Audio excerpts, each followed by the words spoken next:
The Level.3 is Aventon's third generation commuter e-bike with an integrated smart module for security and ride customization. We've put all three generations of this bike through our series of standardized performance tests, and we were extremely impressed with the leap that Aventon made from the first to the second generation models. So does this version continue the brand's trend of raising the bar? Let's take a ride and find out.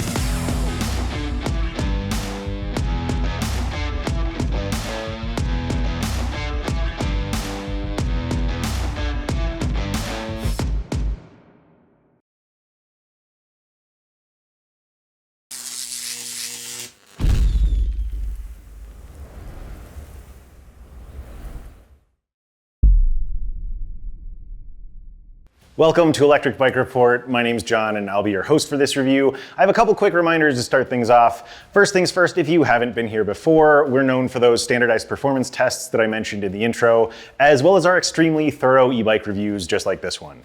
If you're shopping for an e-bike, do us both a favor and make sure you're subscribed to our channel so you can find your way back later.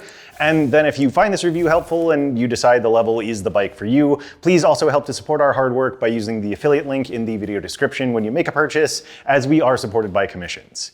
With those things covered, let's launch into the Level.3's highlights.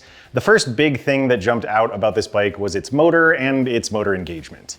The Level.3 has a 500-watt rear hub motor paired with an extremely responsive torque sensor, so it behaves intuitively by giving you more power if you pedal harder and less power if you back off. Depending on the power level you choose, it can feel a lot like a regular bike, but it can also have quite a bit of punch if you want it. Next, I want to talk a bit more about the features of the bike's smart module, which is called the Aventon Control Unit, or ACU.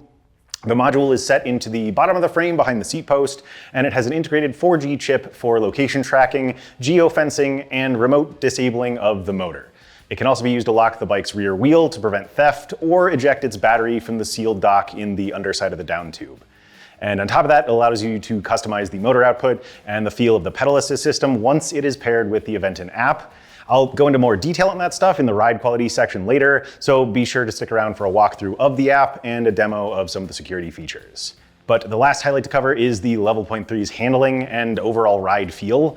It's super maneuverable and well balanced, but it also feels really sturdy and stuck to the ground. Those things are a result of a bunch of different factors, including the bike's 27.5-inch by 2.2-inch tires and 680mm handlebars, as well as its cast aluminum frame and its overall weight of about 67 pounds. Running through the rest of the specs and components, the battery mentioned is a 36-volt, 708 watt-hour power pack that weighs about 8.5 pounds and it's UL 2271 certified. The Level has an 8-speed Shimano Altus drivetrain with a 48-tooth chainring and a 12 to 32-tooth cassette that's operated by a trigger shifter on the right handlebar. It's spec'd with Magura hydraulic disc brakes. That's the MT-A2 system with 2 piston calipers and 180mm rotors. The tires are the Quick 7.5 model from Kenda, which include a reflective sidewall and puncture protection, and they're shrouded by full coverage plastic fenders. There's a cargo rack of the rear wheel with a 59-pound capacity. There are taillights and turn signals integrated into the seat stays above the wheel hub, and then the right chainstay includes a rubber chainstay protector. The bike has a lockout suspension fork with 80 millimeters of travel and preload adjustment, as well as a custom saddle mounted to a suspension seat post with 50 millimeters of travel. And then up in the cockpit, the handlebars are mounted to an adjustable stem, and they have textured rubber grips. The bike's control panel and throttle lever are on the left handlebar, and then there's a central color display. A few last details, the Level.3 is UL 2849 certified. It comes in 2 frame sizes in either a step-through or high-step frame style.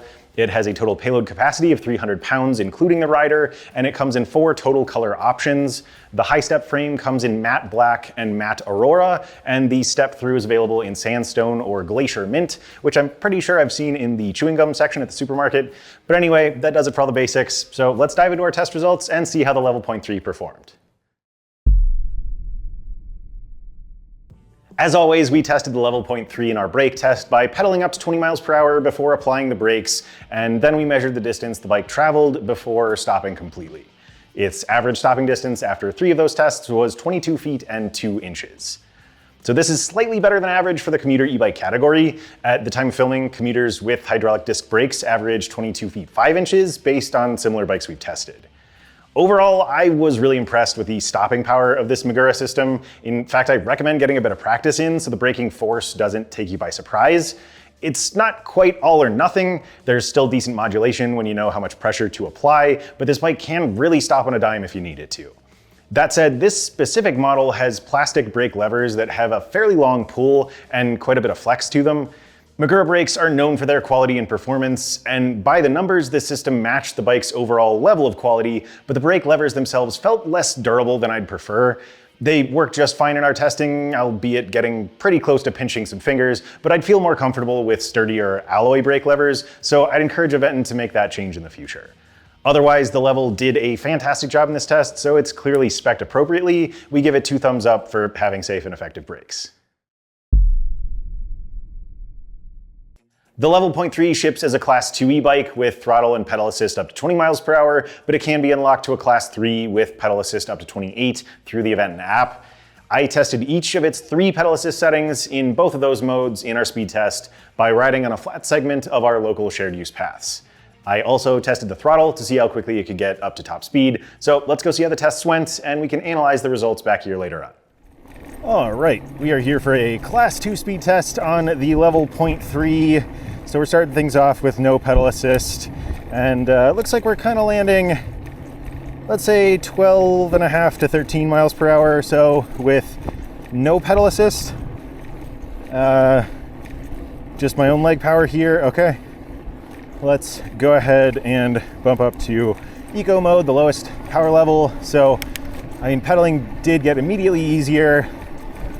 Took the edge off. Still feels very natural though, so very smooth engagement. It's almost not noticeable. There's a slight whine to the motor there, but nice difference in speed too. We got up to about 15, maybe 15.5 miles per hour in eco here, and I haven't really changed my level of effort, so that's what we want to see. Let's go ahead and go up to sport mode. Okay, definitely a bit more punch in this setting, picking up pretty quickly.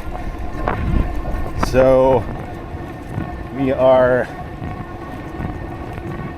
with that same level of effort, and maybe a little bit less actually, up to about 18.5 miles per hour, maybe up towards 19. All right, and then let's finish things off in turbo mode, and we'll shift up to 7th gear, I think, and we are topping out at the Class 2 limit of 20.1 miles per hour, pretty steadily here.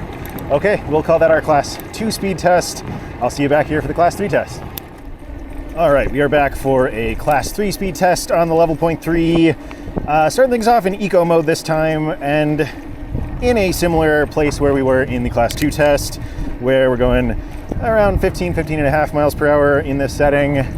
Again, very smooth engagement, very responsive feel. Feels a lot like riding a regular bike, just easier and faster.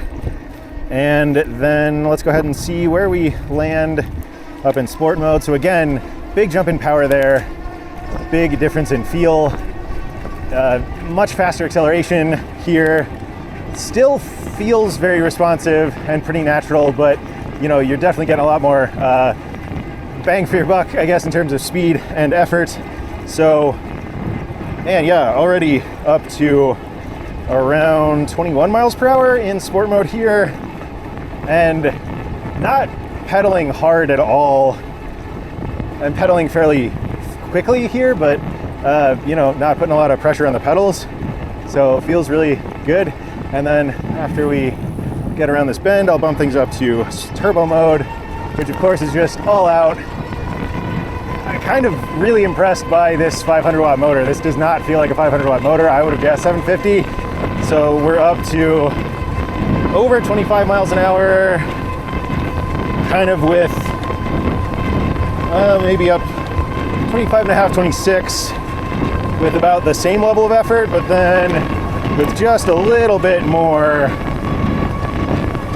Yeah, we're up to the Class 3 limit of 28 very easily, not breathing hard at all. And of course, yeah, we're kind of flying here. So, all right, that does it for our speed test. Let's go ahead and check out the throttle.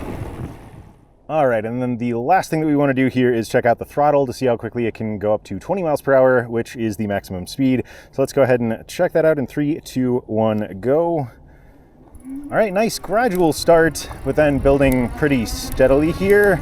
Not too punchy. 17, 18, 19, and 20. All right, looking good. Let's head back to the studio. I mentioned earlier that you can tune the motor output through the Aventon app, so your results might differ quite a bit from ours if you do tinker with that feature. Just keep in mind that I tested the bike in its standard settings as the bike ships.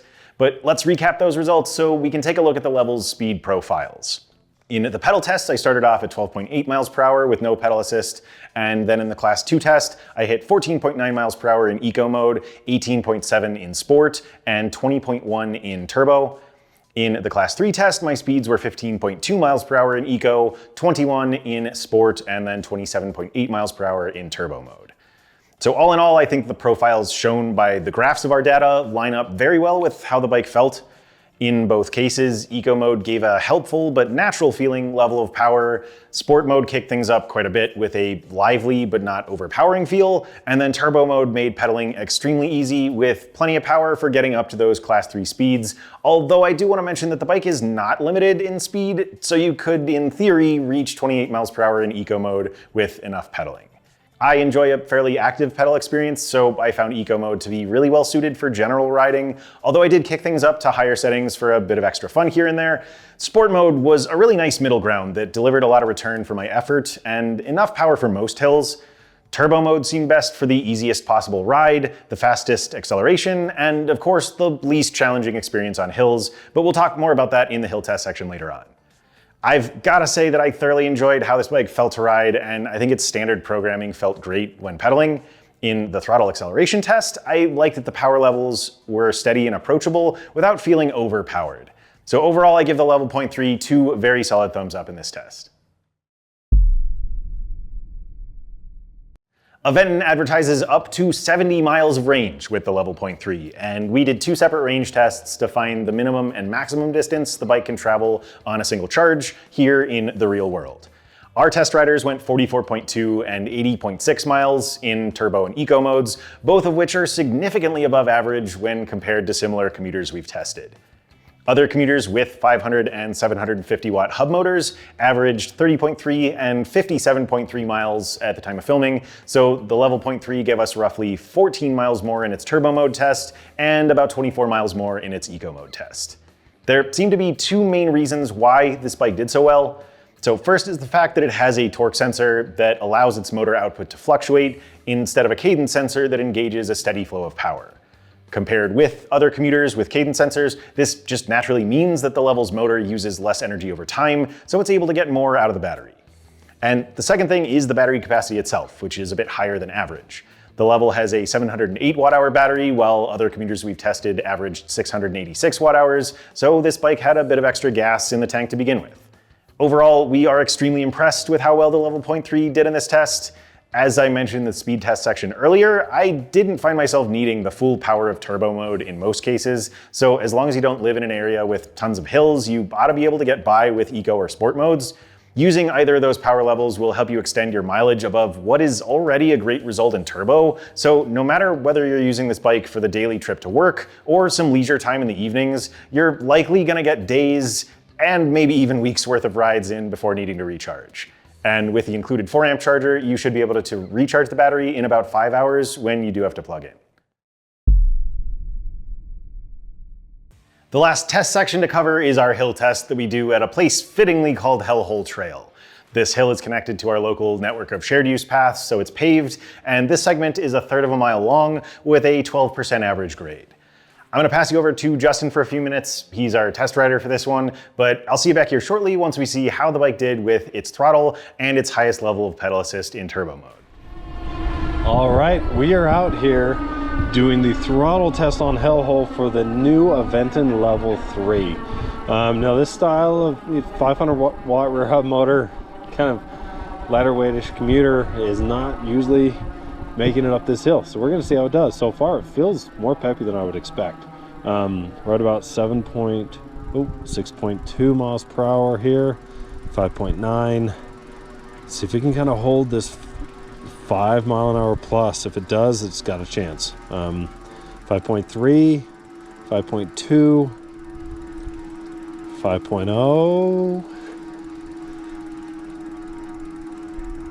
You know, feels like it's just got that enough of that low end torque to kind of push it up. Again, I would not recommend riding this bike like this unless you're really lazy, but I think it actually is going to make it up. So motor wise, I'd say just slightly below average in noise. Sounds really good. I'll let you listen here as we go to this next section, and this is going to be the last section to really test this motor.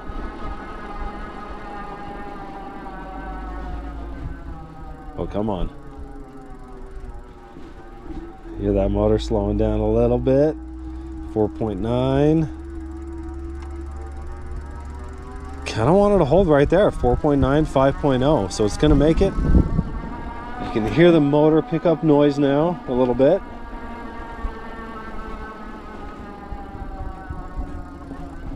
You know, but overall, feels pretty decent. Nice and smooth. Not feeling any jerkiness when I'm, on the throttle. And yeah, the noise again lower than average, so good in that terms. We'll see where it kind of finishes out on the tape. Not going to be a barn burner, but it made it up. And for a 500 watt rear hub motor, that's definitely 2 thumbs up. All right, we are back out doing hellhole the pedal test now on the Aventon Level 3. Starting out right about gear 5. And hitting this first hill, we're at about 13 miles an hour, 12.4, 12.3, 11 in a downshift once. So, excuse me, I guess I was in 4th, now I'm in 3rd. Overall, feels very smooth. The torque sensor feels very natural and responsive. Not crazy powerful, so I am, pedaling.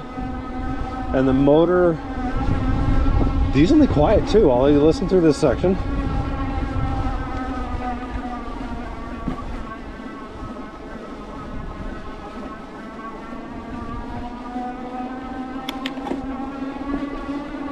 So you hear the motor pick up a little bit, but as far as power wise goes, for a torque sensor, 500 watt rear hub motor, I'm pedaling less than I would expect, more than some of the lighter weight fitness bikes like the Solterra, but less than some of the 750 watts. So we'll go check the tape, see how it did, but overall it felt very smooth on the hill. So clearly the Level 0.3 had what it took to conquer Hellhole Trail, which means it should be able to handle most hills you'll encounter. Justin finished the throttle portion of the test in exactly 2 minutes with an average speed of 9 miles per hour, and he clocked in at 1 minute and 23 seconds in the turbo mode test with a speed of 13.1 miles per hour. Compared to similar bikes we've tested, the Level did a really solid job. It was about 15 seconds slower than average in the throttle portion of the test when looking at all commuters with rear hub motors, but that difference is only 8 seconds when looking specifically at bikes with 500 watt motors. We actually saw a significant improvement in the throttle test when comparing this model to the Level 2. That bike took 2 minutes and 41 seconds to climb Hellhole, so the Level 0.3 was 41 seconds faster. Both bikes shared the same pedal test result, which matches the commuter category average, at least at the time of filming. There are 2 main factors that usually play into this test, so those are the motor's peak wattage and torque. Our data suggests that torque affects the pedal portion of the test most, and the Level 0.3's motor produces a maximum of 60 Newton meters of torque, which is right about average among commuters with 500 watt motors, so the results make sense. Peak wattage seems to influence the throttle test more, and the Level 0.3 peaks at 864 watts, which again is relatively average for a 500 watt motor, and also clearly enough to do the job. Overall, I was really impressed with how powerful this motor felt, and I want to take this moment to talk a bit about the fact that this bike uses a 36 volt electrical system instead of the more common 48 volt systems. On paper, that may suggest that the Level 0.3 is less powerful, but don't get hung up on that. The motor's peak wattage is a function of voltage multiplied by the controller's amperage. So since Aventon chose a lower voltage, they offset the difference by going with a 24 amp controller instead of something like the 18 to 22 amps we often see paired with 48 volt systems. Either way, this bike proved that it can handle intimidating hills effectively, and I found the power level of sport mode to be plenty for most average sized ones. You'll clearly get up and over them a bit faster if you put in a bit of legwork, but the throttle is a step up in power from the last version of the bike, and it should do the job in most cases if you want to let the motor handle the heavy lifting. Ride quality is a broad topic that covers a bunch of things that all add up to the overall feel of a bike. In the case of the Level.3, that includes standard things like sizing, suspension, motor engagement, and the user interface, but the ACU module and the Aventon app are two other major elements. Let's take the bike out again and talk about some of the basics, and then I'll meet you back here to add a few more thoughts before we go through all the features in the Aventon app. All right, let's talk about ride quality here on the Level.3. So of course, this is a commuter e-bike, and the riding position here, a little bit of adjustability there, which we'll talk about, but you know, it can be a little bit on the more aggressive side with a forward lean if you want it to, although there is an adjustable stem, so you can change your handlebar height and your reach a little bit to also alter your riding position if you prefer something a little bit more upright. Right now I have things set pretty far forward, so I am putting some weight on the handlebars here, and I'd say, you know, a moderate forward lean, not super aggressive, but let's see, the bike is recommended to fit riders from 5'3" up to 6'4". There are 2 frame sizes and 2 frame styles, the high step and the step through, both of which have different recommended height ranges. So we are on the large high step model right now that does go up to 6'4", and I'm 5'11", and I gotta say, you know, the geometry tweaks that Aventon has made feels great. They extended the wheelbase a little bit, so a nice stable ride. And got good leg extension with the 6 inches of adjustment in the seat post there. All in all, just feels really dialed in, feels really good. So good job there. Moving on though, let's see. We have both a suspension fork and a suspension seat post to really smooth out the ride, keep things comfortable. The fork has 80 millimeters of travel, the suspension seat post has 50, and both of those have preload adjustment. Super comfortable ride, really enjoying it. A lot of times these sort of single spring suspension seat posts can feel a little bouncy, but this one doesn't feel that way. It doesn't feel like I'm gonna, you know, launch into outer space if I hit a bump. It really absorbs that impact nicely. But let's see, we have the 27.5 inch by 2.2 inch Kenda Quick 7.5 street tires. So those are, you know, right in line with what we would expect for this style of bike. Kind of a nice balance between maneuverability, stability, and good pedal efficiency, acceleration, that sort of thing. Good traction on paved surfaces. The motor, we talked about that quite a bit. That's the 500 watt hub motor with a super sensitive torque sensor. Feels very responsive. I'm in eco mode here. I spend most of my time testing the bike in eco mode. Although I will say, you know, as a fan of speed, I do think sport mode is a little bit more fun. But, you know, just for general riding, especially if you're trying to save on some battery power, eco mode is the way to go. We've talked about that. But I also want to talk a little bit about some of the cool features that come with the ACU. Sorry, my phone mount is slipping around here. Lost one of the inserts that keeps it in place. Anyway, you're gonna see up here that so the bike has geofencing. So what that means, with the 4G chip, there's GPS tracking, so you can set up boundaries where the bike either can or cannot ride.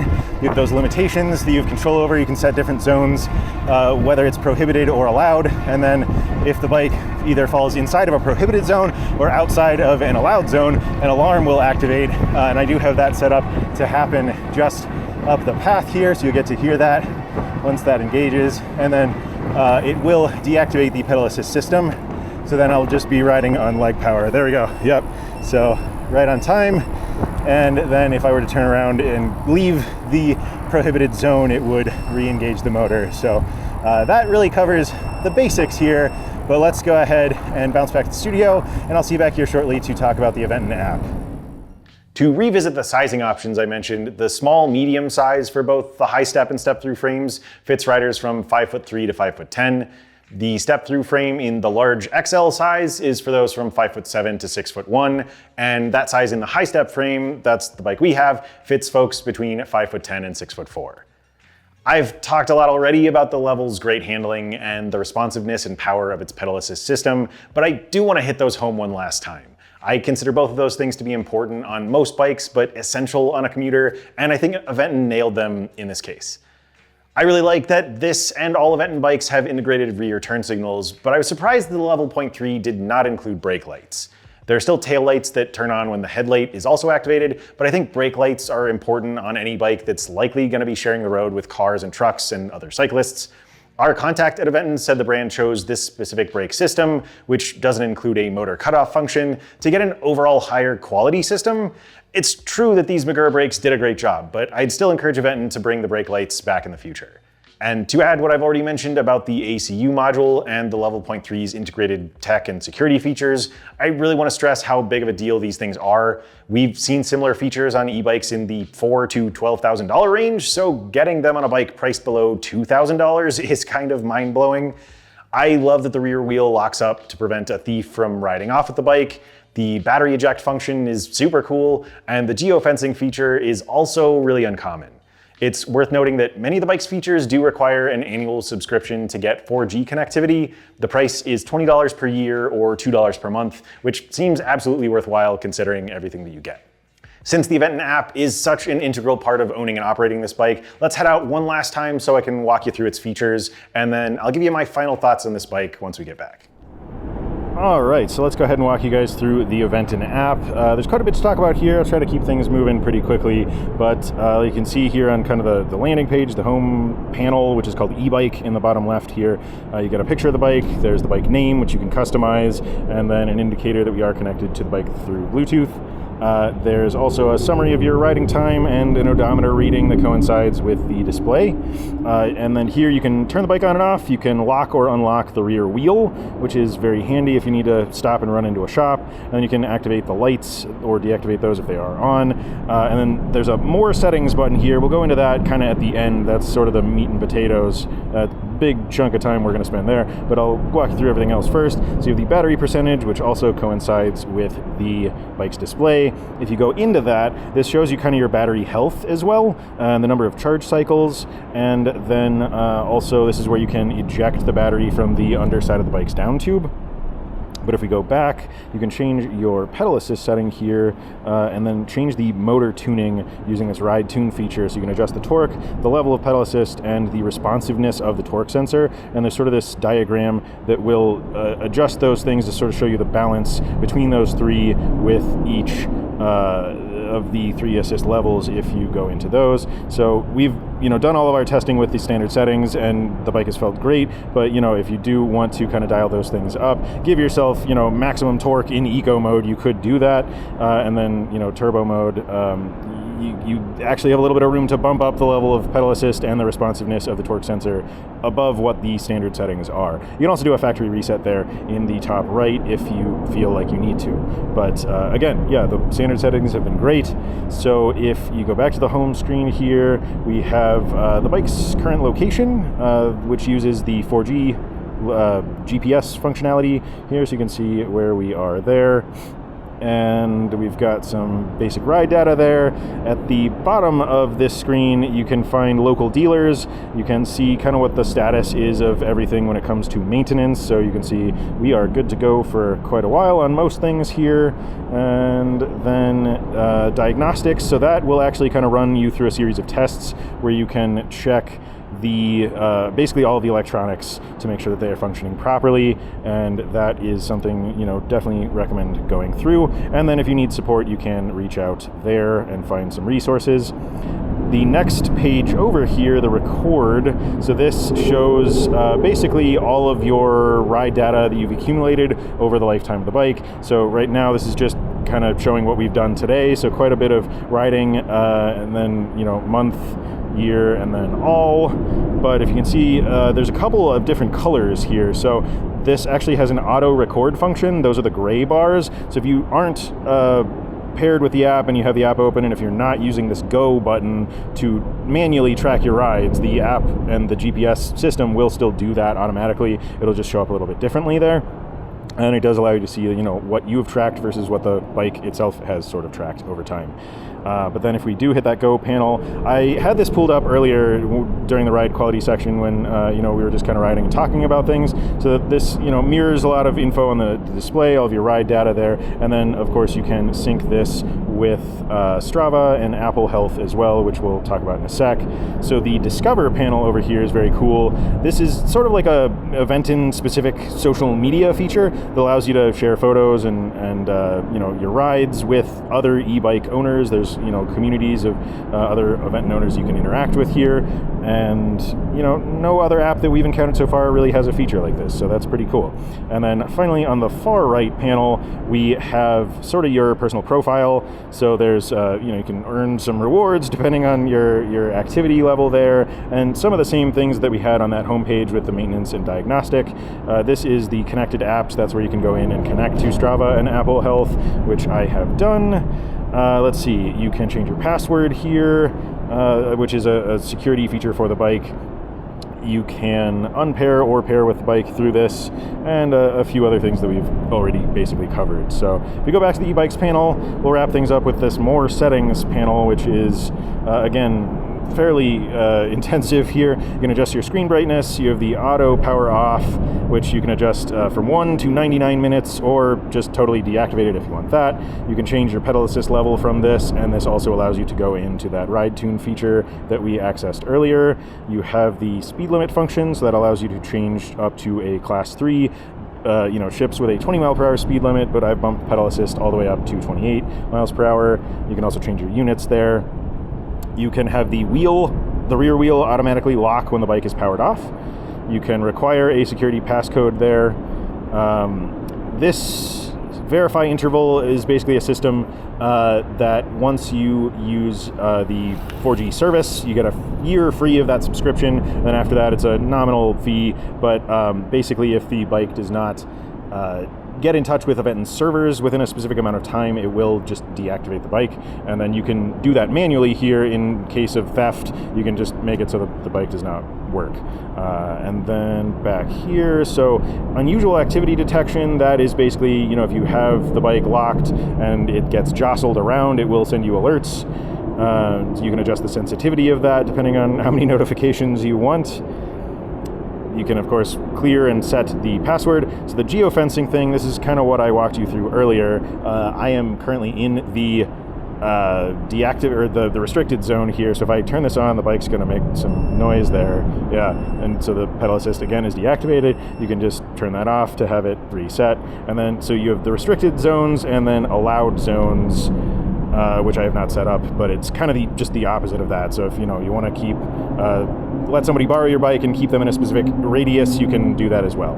And then let's see, you can update your firmware from here, and you can also activate a transport mode if you are moving the bike around. But that's really about it.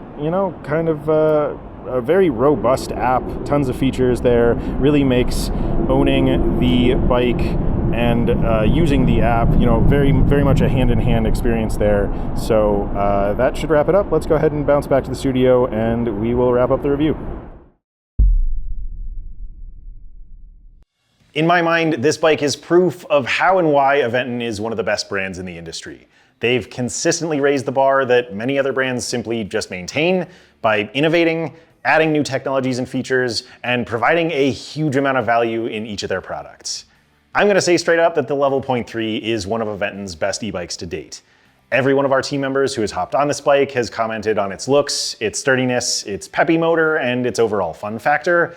All these security features are really the icing on the cake of what is simply a fantastic bike. The Level did a great job in our testing with excellent range, good stopping power, and solid hill climbing ability. Its standard programming offers 3 intuitive power levels, and we really like the bike also allows you to completely customize its output if you prefer something a little bit different.